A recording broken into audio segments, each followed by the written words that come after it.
ይህ በምስሉ ላይ የምትመለከቱት ሐውልት የተሰራለት ዝንጀሮ ቲዮ ይባላል። ካሴታና ፕላኔት የተባሉ ኮሜዲያኖች በብራዚል ውስጥ የሚደረገውን ምርጫ ለመቃወም በጋዜጣቸው ላይ ቲዮን ይምረጡ ብለው መቀስቀስ ጀመሩ። ታዲያ መፈክራቸውም ቲዮን እንምረጥ ምክንያቱም እርሱ ከሌሎች የተሻለ ሞኝ ስለሆነ የሚል ነበር። ህዝቡም በፖለቲከኞች እጅግ ተስፋ ቆርጦ ስለነበር በምርጫው ዕለት ከ400,000 ድምጽ በላይ ለቲዮ ይሰጣል። ታዲያ በምርጫው ላይ ከተወዳደሩ 12 እጩዎች መካከል ቲዮ 3ኛውን ድምጽ በማግኘት አሸናፊ ይሆናል። ነገር ግን በእጩነት ተመዝግቦ ስላልነበረ አሸናፊነቱ አልጸደቀለትም። ቢሆንም ግን በታሪክ ከፍተኛውን ድምጽ ያገኘ ቺምፓንዚ በመባል በጊነስ ቡክ ላይ ታሪኩ ሰፍሮ ይገኛል። በታሪክ ከሞቱ በኋላ ተመርጠው አሸናፊ የሆኑ የምርጫ ተወዳዳሪዎች እንዳሉ ታውቃላችሁ።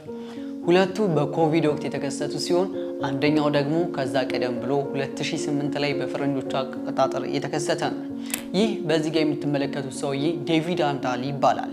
በአሜሪካ ለፓርላማ እጩነት ሲወዳደር ቆይቶ በኮቪድ-19 ምክንያት ምርጫው ሳይጠናቀቅ ህይወቱ ያልፋል። ይህ በዚህ በኩል የምትመለከቱት ሰው ደግሞ አዮን አሊማን ይባላል። በሮማኒያ ለከተማ ከንቲባነት እየተወዳደረ ሳለ ህይወቱ እርሱም በኮቪድ-19 ምክንያት ያልፋል። ታዲያ ምርጫው ከተጀመረ በኋላ ህይወታቸው ስላለፈ እነርሱም ከምርጫው ላይ መሰረዝ አልተቻለም ነበር። ምርጫው ቀጠለ። ህዝቡም መሞታቸውን እያወቀ እነርሱን መምረጡን ይቀጥላል። አስገራሚው ነገር የምርጫ ውጤት ይፋ ሲደረግ ሁለቱም አሸናፊ መሆናቸው ነው። በተለይ ደግሞ አዮን አሊማን ማሸነፉ ሲረጋገጥ የከተማዋ ነዋሪዎች ወደ መቃብሩ ስፍራ በመሄድ ሻማ በማብራት አሸናፊነቱን አክብረውለታል። ሌላኛው ደግሞ ኒኮላ ኢቫስኩ ሲባል ይህም በሮማኒያ በምርጫ ላይ ሲወዳደር የነበረ ግለሰብ ነው።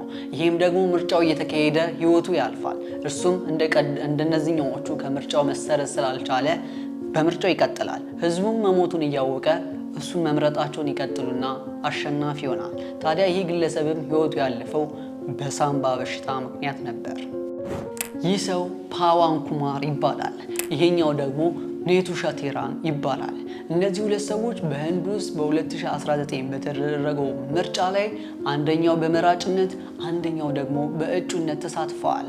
ፓዋን ኩማር በ2019 በተደረገው የህንድ ምርጫ ላይ ተሳስቶ የማይፈልገውን ፓርቲ በመብረጡ ምክንያት እጅግ በመበሳጨቱ የተነሳ የመረጠበትን ጠቋሚ ጣቱን በቢላ ቆርጦ ጥሎታል። ሁለተኛው ሰው ደግሞ ኔቱሻ ቴራን ነው። ኔቱሻ ቴራን ደግሞ 600 ሚሊዮን መራጮች በተሳተፉበት በዚህ የህንድ ምርጫ ላይ ያገኘው ድምፅ 5 ብቻ ነበር።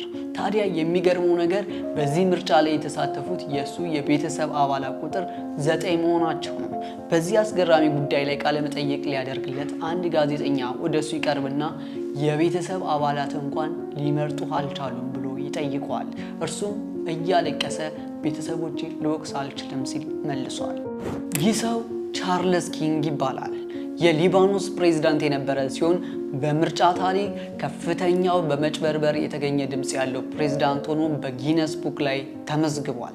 ታዲያ 15,000 መራጮች ብቻ በነበሯት ሊባኖስ ውስጥ 234,000 ድምጽ በማግኘት አሸንፏል። ይህ ማለት ከ100% 1560% በማግኘት አሸንፏል ማለት ነው። ግፍ የማያውቅ ቁጥር የማይፈራ ሰውዬ ማለት ይህ ነው። እንግዲህ ሰሞኑን በሀገራችን ምርጫ ይኖራል። ያንን አስመልክቶ በዓለም አቀፍ ደረጃ የተከሰቱ አስደናቂ የምርጫ ገጠመኞችን አቅርቤላችኋለሁ። የትኛው ገረማችሁ? የትኛውን ወደዳችሁት? በኮሜንት ላይ አስቀምጡልኝ። ሰብስክራይብ ማድረግ አትርሱ። ሼር፣ ላይክ አድርጉ። አመሰግናለሁ። መልካም ሳምንት ይሁንላችሁ።